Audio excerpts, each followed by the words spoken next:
Which of the trending comic books this week do you think are good investments? At least that's the question we ask ourselves as we look at this week's Key Collector Trending 20, CBSI Hot 10, and COVRPRICE Top 10. Hi, I'm Christopher, aka the Bronze Age Nerd, and I'm going to take a look at those lists and find out which comic books are the worst investments in my opinion, and I'll pick the top 5 not to buy. Before I roll into the video, I do want to say real fast, sorry this video is a little bit later. I wasn't feeling too great this weekend, so this is coming out on Monday instead of Friday like I prefer, and I'll probably delay next week's video by a day or so just to kind of make it even out a little bit more. But yeah, that's what's going on. Thanks for the patience, and let's get to number 5 on the list. At number 5 on the list, we have Spider-Man The Lost Years number 1. This is the first appearance of the character who becomes Hallows Eve. You've heard me say it several times. I generally don't like it, the first appearance of a character who is going to later become a costumed hero or a villain.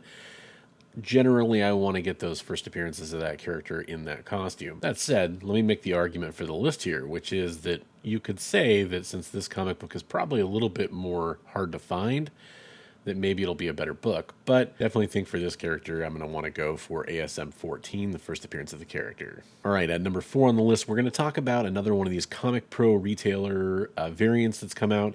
They're a limited print run. This one's for Blue Book number 1. Key Collector's pointing out that this book has nearly doubled in value since last week. I do think that the shine will wear off on this book. This is more of a numbers game. The odds of Blue Book number 1 becoming a huge book are pretty slim. And even if it does become a huge book, I think that down the road, this book will be a little bit cheaper than it is right now. So this is more of a, if you're interested in this book, I would just say wait and see on it. Number 3 on the list is Batman 357 blank sketch variant. Fully admit, this is an interesting one, and I debated including it on the list, but I just can't see this book soaring to heights. I do think that it's kind of cool to get like this kind of blank cover for an older book, but I don't know. I just have a hard time seeing this one being something that's going to rise above the rest. But all that said, I am really curious what you guys think about this. Do you think there's any investment opportunity for a blank sketch variant like this? I want to hear about it down below. All right, at the number 2 spot on the list, we have Batman Red Death number 1. And this is showing up primarily for why the stated reason why it's popping off is, and that's because of the CW's Flash introducing a version of Red Death on the show. I'm not fully caught up on Flash, so I haven't really seen where this is going to play out, but it just doesn't seem like something that's going to be a big deal to me going forward, and I just don't see that character being memorable from the show. Having not watched the show, maybe I'm completely wrong. Maybe this character is really catching on with people. That's possible. I don't think much from the Flash show has really kind of stuck around and stayed with us, so that's why I'm okay including it on the list this week, and we're just going to have to see how it performs over time. All right, at the number 1 spot on the list, this is a meetup issue. This is Punisher Annual number 2, and this book features the first battle between Punisher and Moon Knight. There is a lot of Punisher-related books on the list this week, which makes sense because we're getting confirmation that Jon Bernthal is coming back as Punisher for the MCU. So, Punisher and Moon Knight meet up.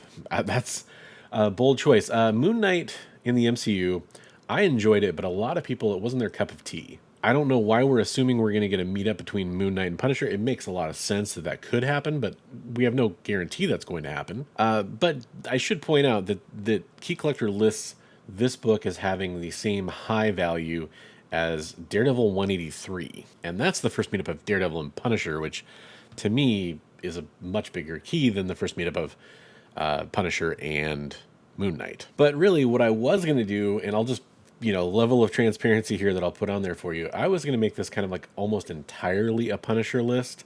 That was one thing I thought of. Because between the various lists, I mean, you have Punisher War Journal number 6, which I do think is an underrated key. That's the first battle of Wolverine and Punisher. You do have Daredevil 183 appearing on this very list, and you have the book I just talked about with the first meetup of Moon Knight and the first battle of Moon Knight and Punisher, but also you have ASM 129, which I think is a really interesting case study right now because there was a ton of speculation done on ASM 129 over the last few years with Punisher, inevitably coming to the proper MCU, right? Not just the Netflix stuff. And I'd argue that maybe ASM 129 is kind of overinflated. Now, of course, like everything, it's dropped down a little bit.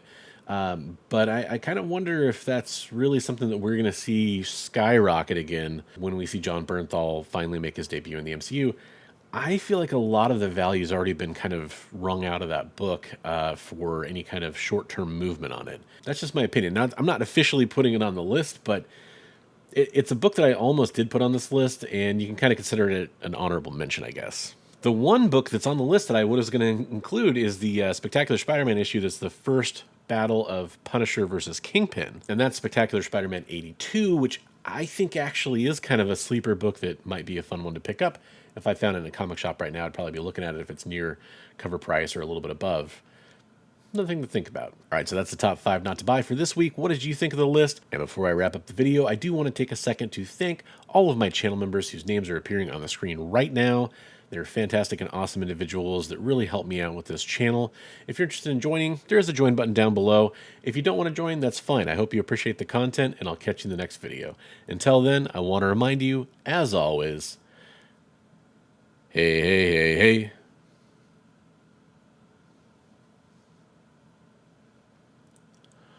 Read comics every day.